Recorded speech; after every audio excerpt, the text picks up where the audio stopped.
introverted noise. Hurry up, Daddy. Let's do it. Rolls out to the right. 5 seconds to go in the first half. Dante fires deep to the left. Moss caught it at the 11, but now he pitches it to Mo Williams. Touchdown! You gotta be kidding me!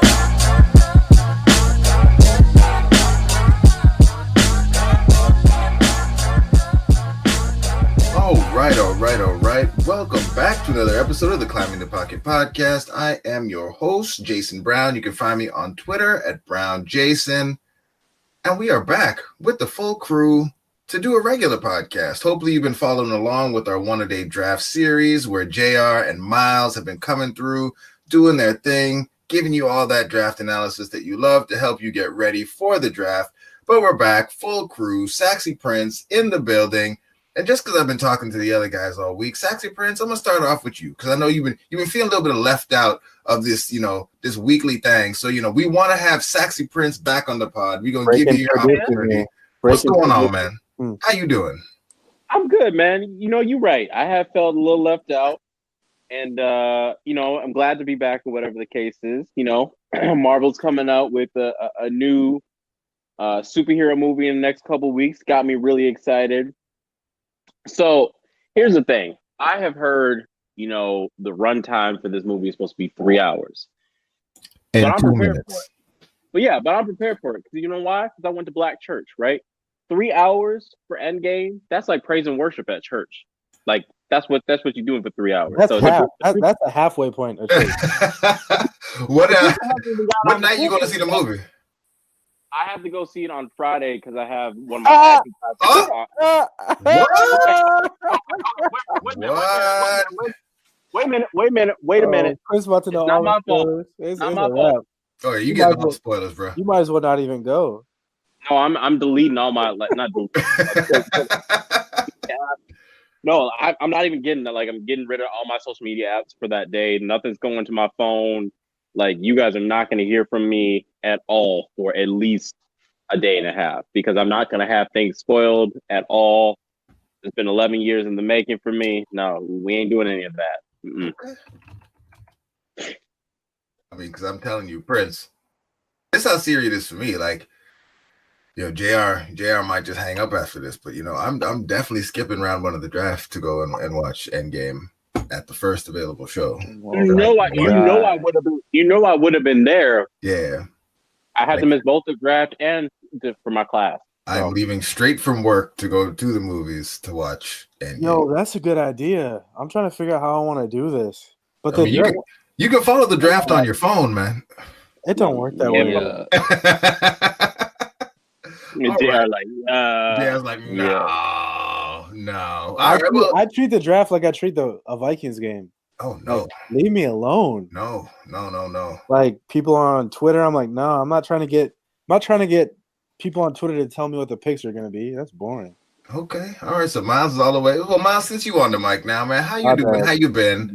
I asked you about your vacation when we were recording the other night, but we got the full crew here. Yeah. How was the Trip was good. Wife and I went out to Vancouver for a long weekend. It was nice up there. Nice weather than it is here now. So, I mean, that's saying something.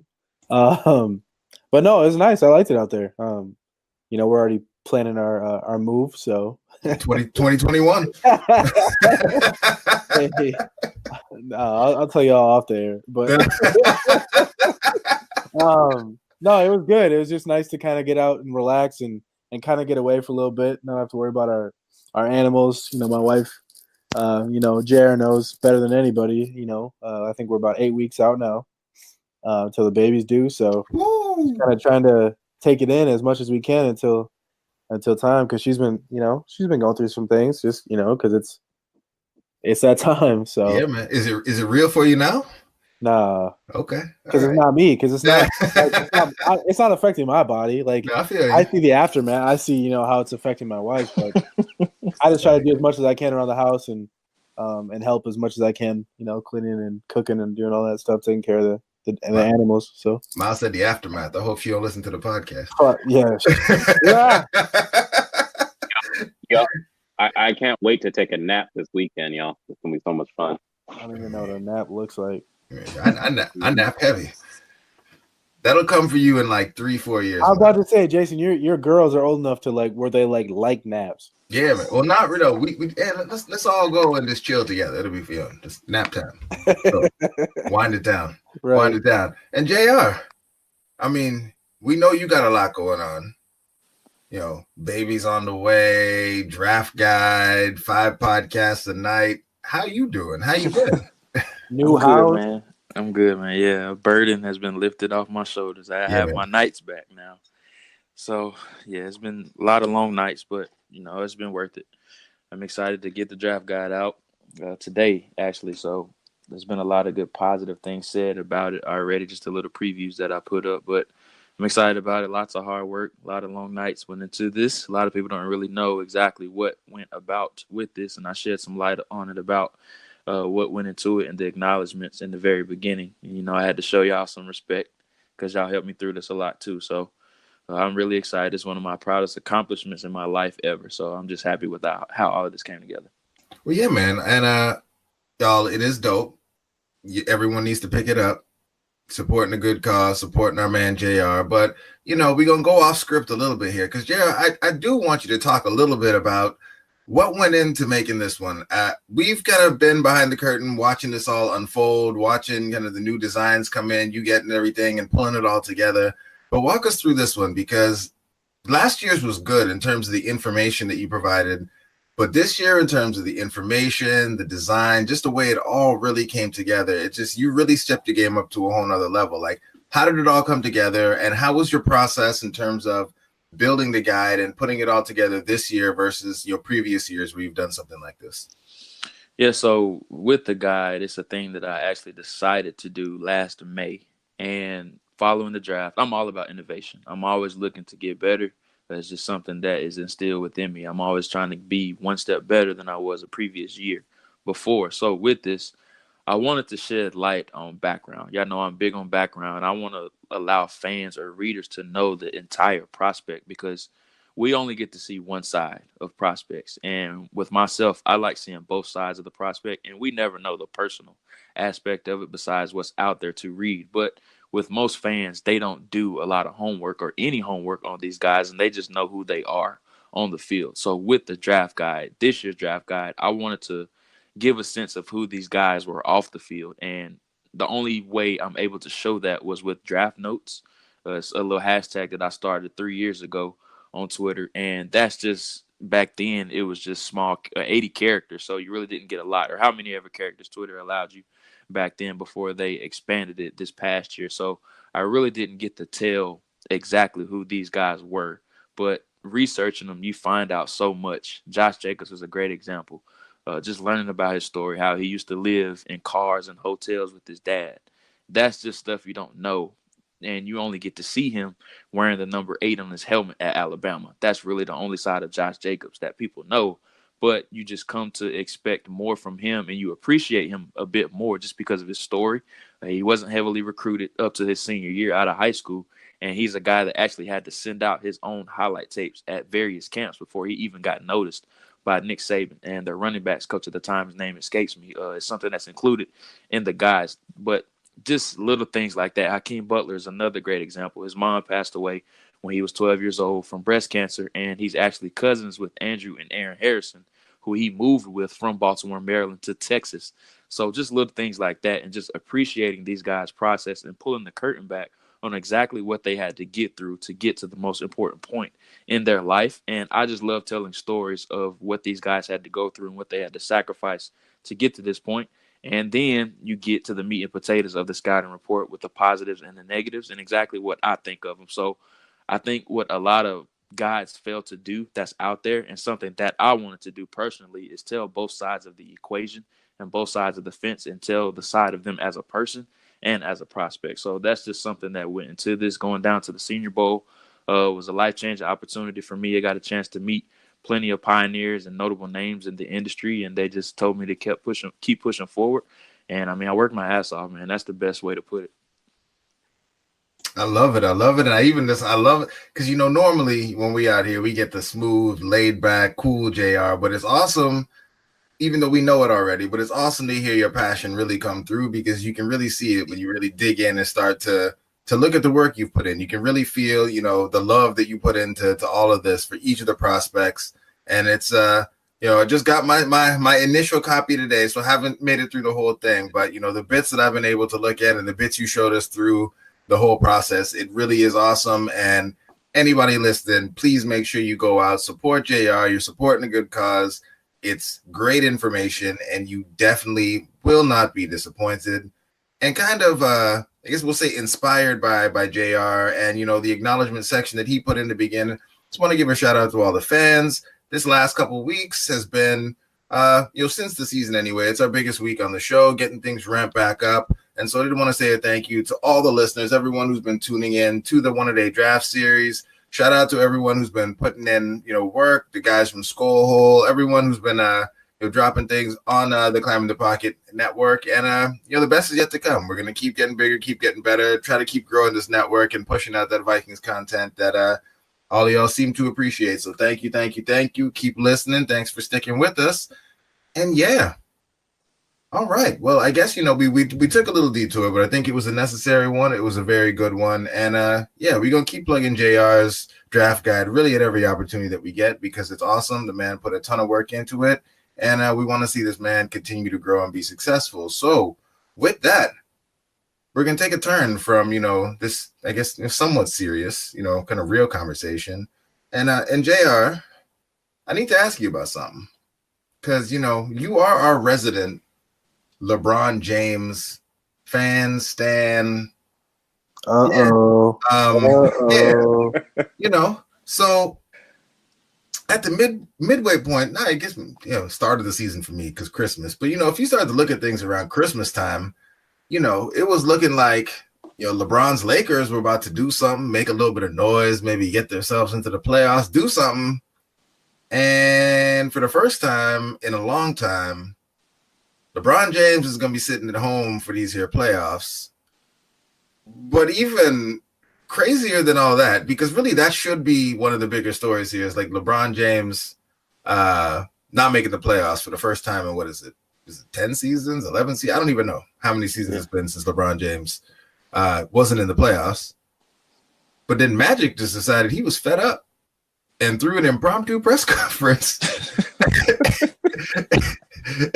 and just went up there. It was like, yeah, so I don't want to do this anymore, and I'm rich, so I'm not going to do this anymore, and just quit his job on TV and went home. Didn't even tell his boss. JR, as not really a Laker fan, but a LeBron fan, how's this feeling for you? How's this sitting with you? And what are your thoughts on where the Lakers and LeBron really go to deal with this dumpster fire of a situation? Well, as a LeBron fan, it's actually a good thing, because Magic was an absolute disaster as whatever his title was, head of basketball operations, or whatever you want to call it. Him and Rob Pelinka just did not work together. They didn't work good together at all, even though they came in with a lot of hype. And if you think about Magic Johnson, he's the ultimate adventurous type of person. He owns a lot of businesses, but everything he's been on the sports side has been a failure. As a GM now, he's been a failure. As a head coach for 19 games, he was an absolute disaster. And even as an owner, he hasn't been great either. So everything that he's basically touched hasn't been great as an executive. As a player, he was phenomenal. But as an executive, it's just been a disaster for him. And I don't want to say this was surprising, but this is something that I actually told my wife about 2 months ago. If you notice, every time you see Magic Johnson, he is everywhere but the Lakers games. You see him at Michigan State's games in the NCAA tournament. You see him at Dodgers games all the time, but you rarely ever see him at the Lakers game. So I'm like, why is this the case? And I'm like, what is this man doing in his spare time to be at every single game except the team that he's over? So this decision really didn't surprise me. The way he went about it was really shocking, because he essentially fired himself on his day off. That's what he did. He fired himself on his day off. And then Jason, you got to get that clip into the show, man. You got to do it. he fired himself. That's why this is so hilarious. And what makes it even worse, he did it on the night that Dirk and D Wade were retiring. And I'm just like, Magic, you couldn't wait 1 or 2 more nights to announce trying to this? steal spotlights from people, man. He couldn't wait 1 or 2 more nights to do this, and he just was fed up. He couldn't make the drive to Staples Center no more.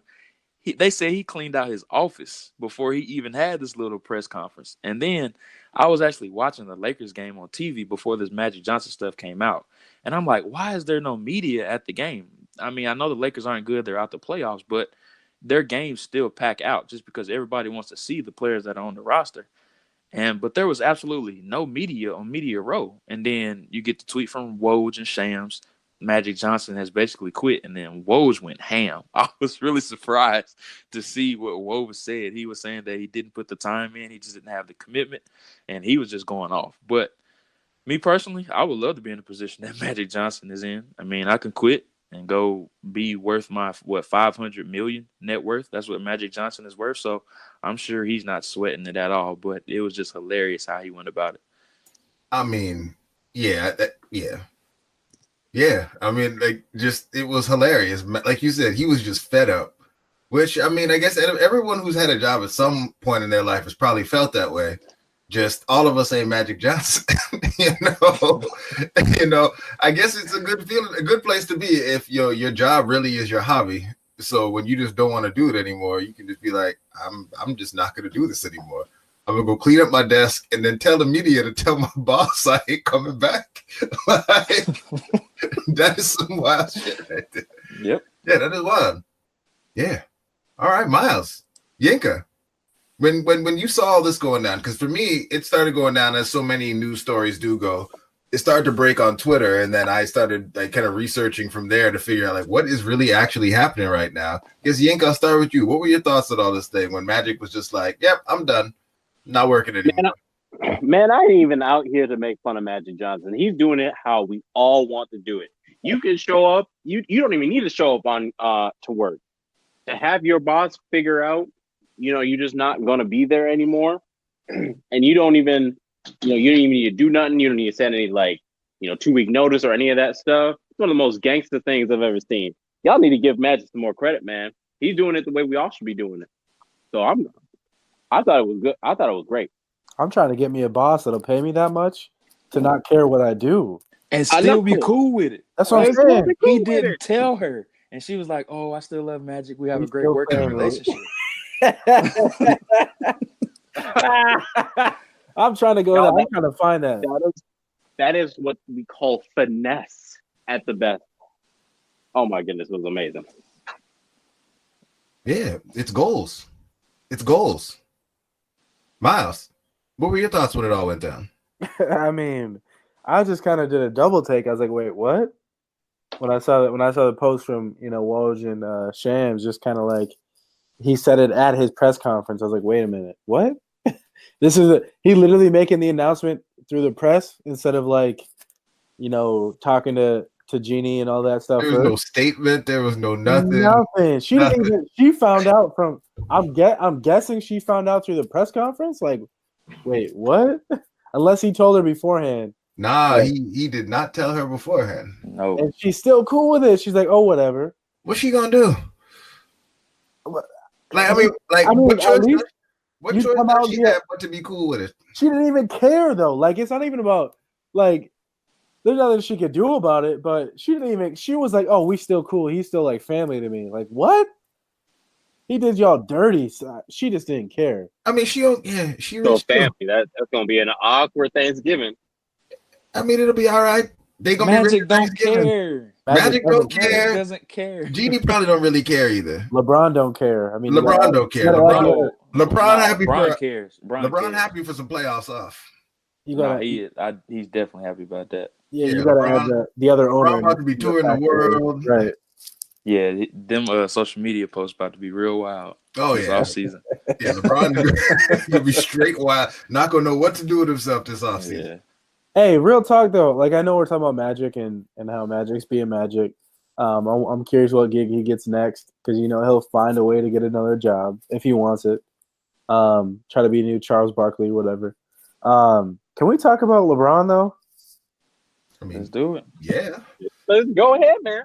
Well, I don't follow the NBA like I used to, but why does it feel like almost everywhere he goes, besides Miami with Spoelstra, the coaches are always leaving or getting fired or whatever it is? Because he's the coach, Miles. Right. That's why.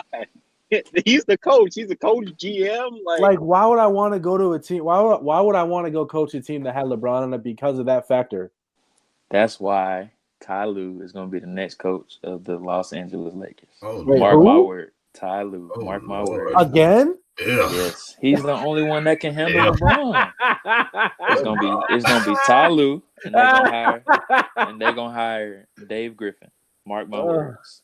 They're just gonna have Those that are the only two people that can handle LeBron. Man, like, this is funny to me. This it's funny to me because I'm not a Laker fan, but it's extra funny to me because the diehard Laker fans, like the Kobe stans, that love Kobe and hated LeBron, but then had to get excited when LeBron came to the Lakers because you're getting LeBron James coming to the Lakers, and then LeBron kind of turning the whole Lakers into just a dumpster fire this season. It's just hilarious to watch because they're so mad. There's nothing they can do about it. Nothing. But they're so mad. Oh. You think he rebuilds that roster next year? Of course he will. I don't know, but that's the thing that's weird. Normally by this point you're starting to hear rumors of guys wanting to go or joining up with LeBron. All I've really seen is this person already said they're not going to go. Who are the guys that are actually rumored to go play with LeBron? I love LeBron. He can't get people to commit to Space Jam 2. Nobody wants to play. He's in the Kobe stage of his career, man. He really wants is. to go play with him. He's coasting now. Yeah. We I know love why LeBron, but he's in that latter stage where nobody wants to go we play know with why him. he went to LA. He wanted to be closer to his kids. He wanted to right off into the sunset. Right. And get paid a cool, and just not be in Cleveland while you're doing it. Exactly. And then eventually own the Cleveland Cavaliers, down the road. You think he's going to play long enough so he can play with LeBron Jr.? If he wants to. Not if it's going like this. That'll get sad. Yeah, he already said he ain't playing if he's a scrub. He's gonna retire. Oh. He's not gonna be a scrub. He ain't. He's too good for that. But yeah, it's gonna. If it's not Anthony Davis, it's gonna be hard to get anybody to come. I was about to say, he really needs that superstar athlete to come, superstar player to come carry the team, so he doesn't need to. But that's the thing. If you a young superstar coming into your prime, you really want to go deal with all that? Because really, if it's Anthony Davis coming, it should be his team when he gets there, but it won't be. And let me say this. I still think, even though it's a far-fetched thing and it's something that I think may happen, I think Kyrie may go out there. I think that's just a far distance thought. Because when Kyrie gets to be the Batman this time around. And then they still be able to trade for Anthony Davis. That'll be their big three. And then eventually trade LeBron in 2 years. Magic will come back to send him back to Cleveland. LeBron going to trade himself? For Zion. Oh, man. Oh, the Lakers about to win the lottery. Yeah, they're about to rig the lottery and give the Lakers. For real, though. Oh, man. All right, let's talk a little bit of football before David writes me an angry letter. And because Prince had some heartbreaking stuff you want to talk about, right? What? Black Panther? Are we gonna talk about Black Panther now? No. But you guys wanted to talk about Black Panther not winning an Oscar? Y'all shady. I'm not. I was talking about you wanted to talk about the draft. I was like, okay, go ahead. You did all this research. That's what Jason said. My bad. I'm playing too much. Leave that to y'all. Y'all been good. Appreciate all the work you've been putting in. And No, but for real though, somebody who's not me, somebody who's actually been keeping up with this. So I'm gonna say Jr. Who have the Vikings had in for their top 30s? That's actually been someone that we should actually be interested in. Yeah, so Darren Doogie Wolfson reported this yesterday, I believe it was. He said that Andre Dillard was at TCO on Monday, and they kind of were trying to keep that a secret and really trying to hide their interest in him because you didn't see anybody reported at all prior to his report. So that really shows their significant interest in Dillard, and I think he may be one of their top options Let's on the go. board. Yeah, and Jeffrey Simmons is another guy they tried to sneak in without a lot of people reporting, but I had a source tell me that he was there on Thursday. He also put it up on his Instagram too, so that showed that he was. Hold up. Oh, rewind. Please, Rewind. I'm sorry, Mr. Big Shot Draft Guide guy. Well, what did you just say? You had a what? I had a source. JR, you're flexing the sauces on him now. Yeah, I had a guy tell me that Jeffrey Simmons was in the building on Thursday and that there is significant interest in him. Now, I'm not saying that's at 18, but if he's there at 50, because of the ACL tear, if he does start to slip, maybe they could explore trading up for him, or if he does fall to 50, they could really explore taking him there too. So keep an eye on Jeffrey Simmons that we know about his past, and I'm sure if they're bringing him in for a visit, they probably already have a written statement ready if they do end up selecting him. Hey, I got a question for y'all. So it's definitely like smoke screen season right now for teams. They want to create buzz. They want to create, certain narratives of positions or players that they want other teams to think that they're taking or going to take, whether that's first, second, third round. We've heard, a lot of this cornerback talk. I've seen a lot, I follow the Vikings on Twitter, and I watch some of the videos that they post on their site, just to catch up and see, if there's any news or anything going on. But they've talked a lot about cornerback, and I know the whole Mike Zimmer taking a quarterback in the first round, it would not be a surprise, right? But what do y'all think of this idea that they might be trying to smoke screen this idea that, hey, we might take a Grady Williams at 18 or something to help create that buzz that creates that idea and that hope that a team might want to jump up, maybe swap picks with them at 18 to go grab a cornerback just to kind of help create that buzz a little bit. I think the Vikings. I think absolutely that's a great point, Miles. I think the Vikings should absolutely be pushing the hype on some other guys that they may not be that interested in, position groups they might not be that interested in, but they know that it's so scarce at those positions like cornerback or just DB in general. So yeah, absolutely, because then you get to you will start to get to gauge who our trade partners are in the event that maybe there's a run on offensive linemen that we are really interested in, or other position groups that we might be able to grab at those spots. But yeah, I think it's a good point. I don't know. I would say in any other year, the smoke screen thing for the Vikings might be something that other teams would buy into. But I mean, Spielman, Zimmer, Kirk Cousins, they all got the same amount of time left on their contracts. I just don't know. Like, do we really think Rick has it in him, has the testicular fortitude, as they say, to really get slick with this draft this year? Yes. Like, we really think, like, yes. I don't know. If the board starts to fall where there are offensive linemen still available, not offensive linemen, let's say like offensive tackles like a Dillard or a Jonah Williams or anyone like that actually starts to fall down the board, do we actually think that the Vikings would take any position other than one of those, just given the PR situation that they're in after year one with Kirk Cousins? But that's what I'm saying. That's what I'm saying that they're creating that smoke screen and that buzz to create that idea that some of these positions might go higher. So you might see teams or maybe even jump ahead of them to make sure that they get a cornerback or a defensive lineman, so that some of those offensive linemen fall to 18. That's kind of what I'm saying, though, is like some of that smoke screen. I mean, to trust Rick to take an offensive lineman in the first round, I mean, we haven't seen him do it since 2012.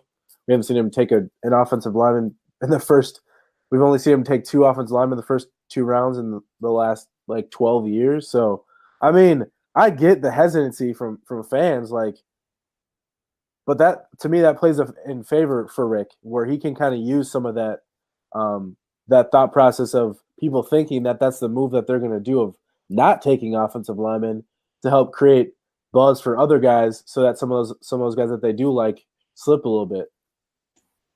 I'm playing that 4-dimensional chess. Oh, we've seen Rick do that though. Yeah, you're right. Pulling, I guess like a Drew Rosenhaus move, trying to pump guys up to right. make people think it's something that it really is not. Right, like if there's one thing I trust some of the moves on draft day that Rick makes. I'm not saying I trust all the picks he makes, but I trust a lot of the moves he likes to make and the maneuvering he does.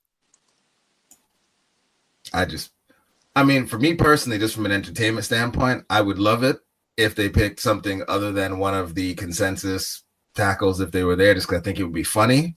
But then from like an actual fan perspective, no, I'd probably still like, depending on what the board looked like and the available players that were there, like it's offensive tackles really the only draft, only offensive line position I really would want them to take in round one, especially where we are. We're not at the top of the draft. We're not in Quentin Nelson type territory. We're in the middle of the draft. So offensive tackle there, or,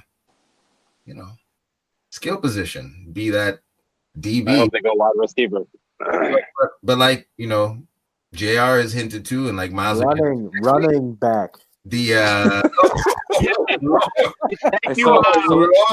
So let me ask y'all this. And so would y'all take, and Jason, I already know your answer to this.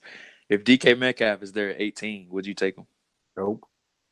No, I would trade back for if it's not the top two guys that are up there on the board. No, I would definitely trade down. I'm not taking a wide receiver for. Jason doesn't even want to answer. I'm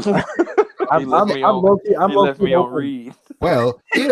I'm hoping DK goes high. That's a good thing for the Vikings. He's going high. On the podcast that dropped this morning, he would let you know why I probably would not be going for DK Metcalf in the first round, because as much upside as he has quite a bit of downside as well. And I feel like, especially in a draft like this, there are a lot of players that you can get, maybe not with the amount of upside, but I feel like the first round is as much about not getting the pick that's going to blow up in your face, like be a complete bust. And DK has that he has a lot of things that point to that his fans don't like to talk about. Like Miles called out, he has the injury history. He has the production profile that is just okay. And on his own team in college, he was never the alpha receiver. So if you're picking a guy in the first round of the NFL draft with his kind of body type profile, you're looking at him to be your wide receiver one. And it's just a stretch for me to think that the guy who was never that in college is going to come in and all of a sudden be that in the pros.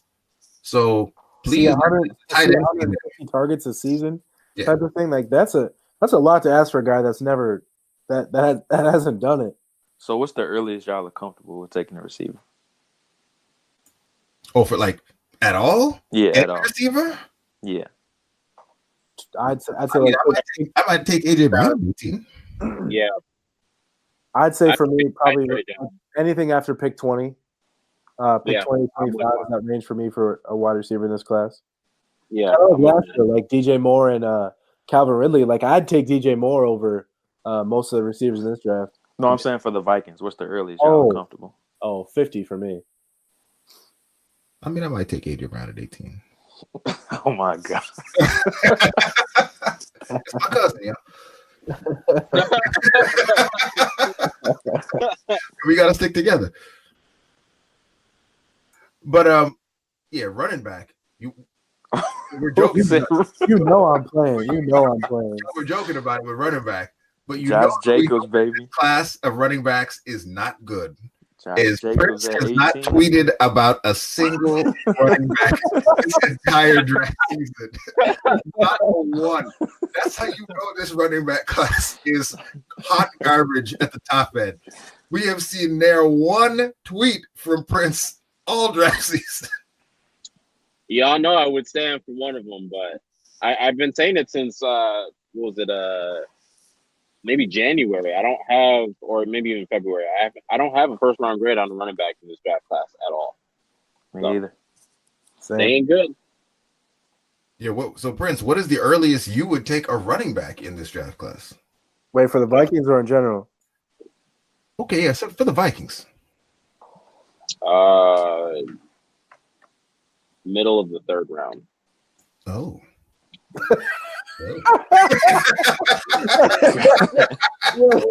Jason being nice. Oh. Yo, you know what the voice, the face that I pictured when he said that? Ben Roethlisberger when he was, it's like, oh. How about you, Miles? What's the earliest you'd go running back in this class? We talking Vikings still? Yeah, we'll go Vikings. Day 3, like a fifth. But I know the Vikings don't have a 5th round pick, but like that range, like 5th round. Yeah, so they don't have a 5th round pick, so that works. Yeah. No, but like I expect them to find a way. I mean, we know that they're going to trade back and get extra picks and whatnot. Like Rick's going to find his way to make like 6 picks on day 3. So, like one of them will probably be a running back. I have no problem with that on day 3. All right, that makes some sense. I feel like that's it. I mean, like with the Vikings, like we are in like the absolute deadest of dead zones as it pertains to really talking about stuff about the team. Unless one of you guys is really, really itching to get into the AAF signings. Like, are there any of the guys they signed from the AAF that you're like, that guy might actually make the team? Darren Smith. Okay. JR, any of them you think making the team? I can't name you one person they signed from the AAF. I'm not even gonna lie. I'm not even gonna sit here and lie. Hey, you got an excuse, man. You got a lot going on. You got a draft guide, a new house, pregnant wife. You get a pass on all that. Prince, anybody? No? Yes? Nope. Okay. All right. No. Well, that's it. I mean, I feel like we don't need to go too much. This is going to be the second pod that drops on Friday anyway, because we still have the one-a-day draft series that's upcoming. So, yeah. Prince, you still working on that series? We got another article coming up soon. Anything we should be on the lookout for?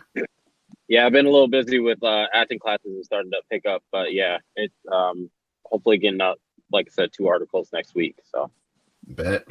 How about you, Miles? You back from vacation? I know work's been keeping you a little busy. Anything in the hopper? Anything we should be looking for? Just our podcast series right now. I'm working. Everything's got me. I'm doing extra stuff outside of work too. So there's stuff I don't really have too much time for. All right. Well, yeah, we're gonna keep you busy on this podcast, especially if we get into next week. And JR, obviously you got the draft guide. And we're gonna keep you busy with some podcast stuff as well. So and then on Monday I'll be with PA on K-Fan at 9:55. Yeah, man. So the internet spoke that into existence. I can't believe I almost forgot that. Thank you for bringing it up. JR gonna be back on the airwaves with PA. That is gonna be awesome. Friend of the show. You need me to handle the contract. JR. Yeah, man. I'll handle that contract for you. And I'll be trying to pull a big baller brand on me. Yeah, man. And before we get out of here, just a couple other things. Wanted to shout out to our folks over at Vikings Territory. JR has done some work with them in the past, but they are working on kind of a Viking streaming service. They've been giving us a lot of love here lately, so wanted to send some back their way. And also shout out to our friends down in Brazil. Somehow, some way, we ended up on a very long thread with some folks. We have Vikings fans in Brazil. Apparently, they are a very rabid fan base. They were cracking jokes about Mike Zimmer being upset about not being able to take a cornerback in the first round and all kinds of good stuff. So if anyone speaks Portuguese and wants to go hop over to the Climb in the Pocket feed, I think they're still going right now. But shout out to all the fans in Brazil that are following along, listening. And that is it. That is all, gentlemen. As always, it is a pleasure to come on and record. Listeners, thanks for sticking with us. And we will talk to you soon. Have a good one.